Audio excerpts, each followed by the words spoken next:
Kelly, it's Darlene. I'm stuck in my garage and I don't know what to do. The electricity's off and the door to my house is locked. I'm really starting to panic and I feel like I'm getting really anxious right now. I don't know if I'm gonna be to work on time. What am I gonna do? What should I do? Do you think you could help me out? Could you give me your advice from when you were locked in the garage? I'd really appreciate it. Please come help me out. Hi, Kelly. There are many anecdotes I could share about our times together over the years, but I decided to just stick to the ones from sixth grade camp. They're kind of, you had to be there situations, but since you were there and this is for you, I figured it'd be okay. Like the one time your student fell into the pond and you gathered up her wet things after she changed to wash them and reached in to check the pockets and pulled out a live frog. We could hear you screaming everywhere. We still don't know whether she put it in there on purpose or it just swam in there by itself. And then there was the time that Bob let you and I take the golf cart for a ride, and we were doing fine until we went down a slope and you lost control. And when we finally stopped, we laughed and laughed. But I so wanted to just walk back to camp that day. But the time we left the hardest was the time Charlene Lorick brought the fart machine to camp. And Charlene and I put it in Bob and Tom Tonkley's room the first night, and we laughed so hard as we listened to the two of them accusing each other of the problem. And when they finally figured out it was neither one of them, Bob said, well, he figured it out. It was the fresh air machine. I still don't quite understand what that was about. So the next night, the four of us put it in your room that you were sharing with Joanne Brown, and we could hear you through the walls while you were commenting and trying to figure out, first again thinking it was each other and then trying to figure out the source of the problem. When you finally did and we all got together, we laughed and laughed until we cried and our stomachs hurt. But the one thing about sixth grade camp is that it can reduce educated professionals right down to emerging adolescents once again. But since you no longer will have those experiences, I have something for you that you gave me when I retired. And here it is. Kelly, so many inappropriate stories, so little time to tell them all in. For those of you that don't know, Kelly and I worked together at Headlands for many years before coming to shore. Each spring, we would teach a math unit that I absolutely loved and Kelly absolutely hated. It was called The Ruins of Monterey. It was a hands-on geometry unit that would absolutely just drive Kelly crazy, to the point where she would walk into my room for a planning meeting, see the manual on my desk, and begin to develop tics. In fact, just the sight of this book cover has probably raised her blood pressure. But not to worry, Kelly, you're now free from all math units. Kelly, I wish you nothing but the best for your future. It has been such a pleasure to work with you. Enjoy your retirement. Hi Kelly, happy retirement. I hope your days are filled with laughter, just like the day we were giving that science test and I had to read that ridiculous passage about bugs and hair and legs and removing hair from legs. And I heard that funny noise in the back of the room and I looked up and saw your face all scrunched up and you were turning red trying to hold back your laughter. I couldn't hold back mine looking at you anymore, and I laughed so hard I couldn't speak, and that's really hard.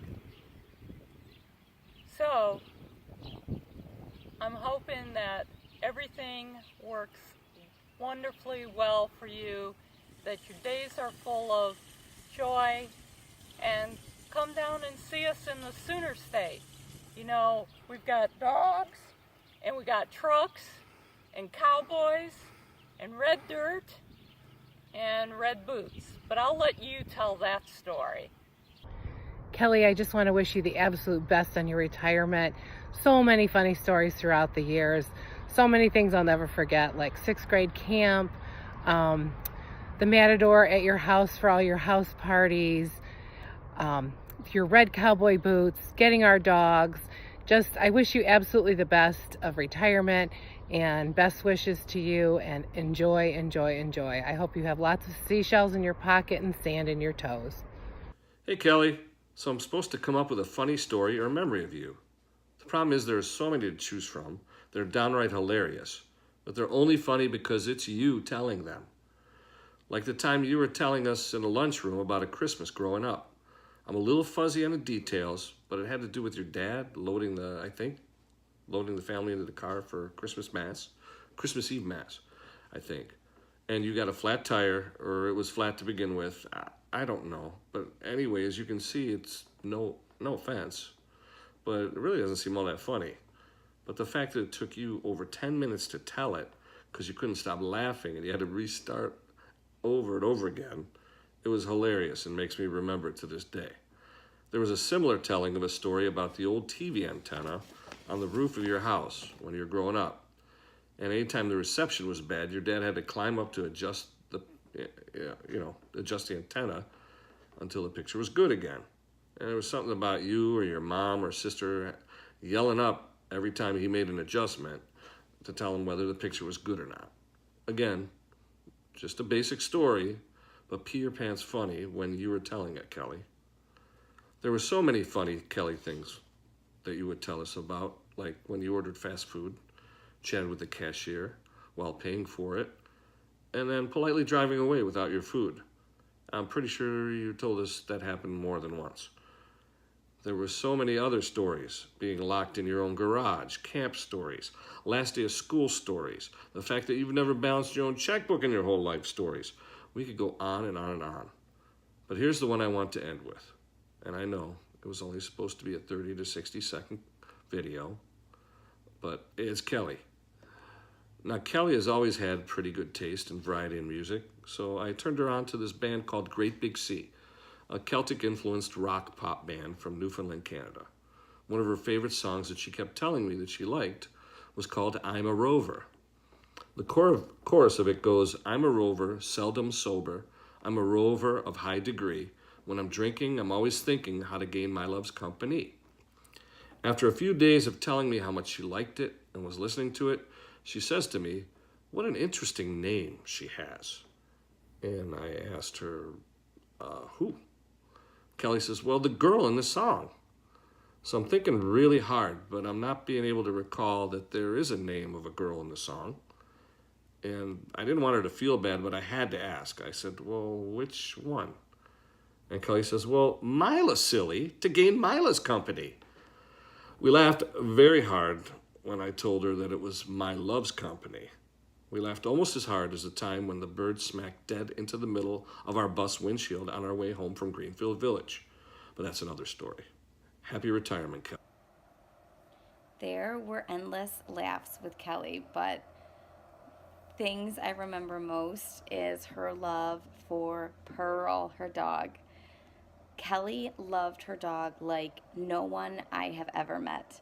She always had something extreme that she was doing for the dog, with the dog.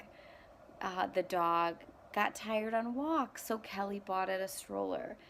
The dog celebrated her first Christmas, so she got an outfit and presents. There was so much talk about this dog that when I'm in Target, even I see French Bulldog cookie cutters or socks, and I immediately think, oh my gosh, Kelly needs those. Her love for that dog is intense and oh so funny. We love you, Kelly. One of my favorite memories of Kelly Kerr has to do with these Dandy corn twisters. Kelly loved these chips, and I fondly remember Bob Guthrie dropping chips off on her desk as Kelly would eat them throughout the day. She would eat them, roll them up, leave open bags around, but it was just always a peculiar taste for her. Kelly with her corn twisters and a cup of coffee. Hey Kelly, happy retirement. It's been a 10 or so plus great years, and I really appreciate that you're a fabulous teacher and you make everyone around you smile, and better people.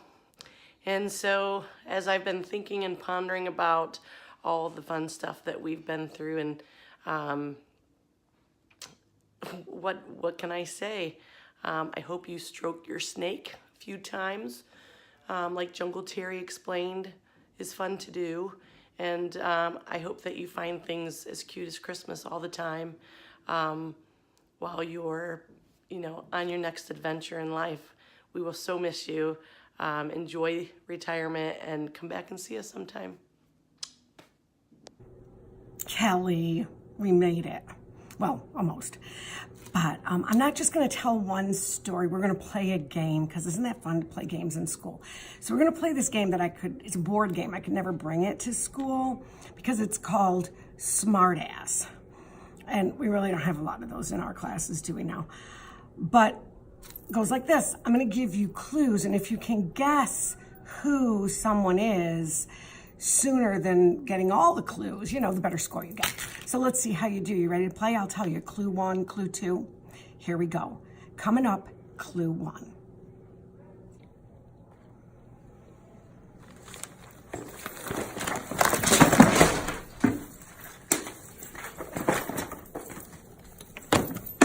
That's the end of clue 1.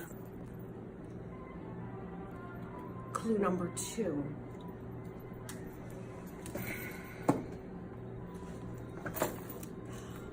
Well, my most prized possession was given to me by Santa Claus. Clue 3.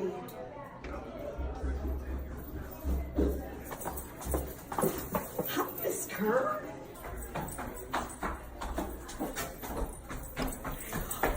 Hi, Miss Kerr. Hi, Miss Kerr. Hi, Miss Kerr. Clue number 4.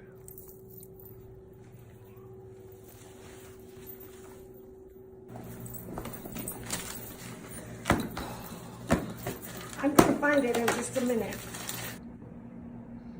Clue number 5.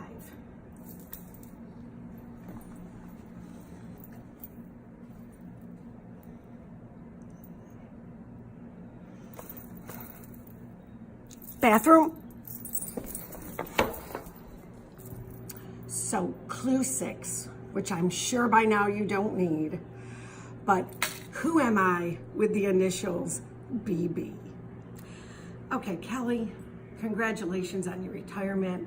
I wish you the best in everything. Loved working with you, and my wish for you is that wherever you go after this, may it be quiet and serene, and may it smell good. Well, congratulations, Kelly. I understand you're retiring, so congratulations on a great career as a teacher there in Mentor. Certainly, I'm glad I had the opportunity to work with you at Shore over the years, and so appreciative of the work you did with the kids that we had the pleasure of working with. And certainly your colleagues and those many students are going to miss you as you get ready to ride off into the sunset in that big old red pickup truck heading down to Steubenville. Go Big Red. Well, anyway, we wish you the very best. And if you ever get out to Montana, you better be calling. We'll go put that truck through its paces, take it up some crazy mountain roads, over Mountain Pass. Yeah, we'll give it a whirl. All right. Anyhow, Kelly, wish you the best. Love you. Hey, Kelly, it's Kathy. You know I love you like a sister, girl. I think you're beautiful inside and out, and I wish you nothing but happiness in your retirement. Hey, Kelly, you are absolutely going to love retirement. Maybe we can go shopping like we did before. Remember when we took the trip to the Eddie Bauer outlet? You drove your Cadillac on the way back, going, 70 miles an hour in the fast lane. The steering wheel starts smoking, and what do? You go faster. Oh well, it worked out. Like I said, you're going to love it. Call me anytime.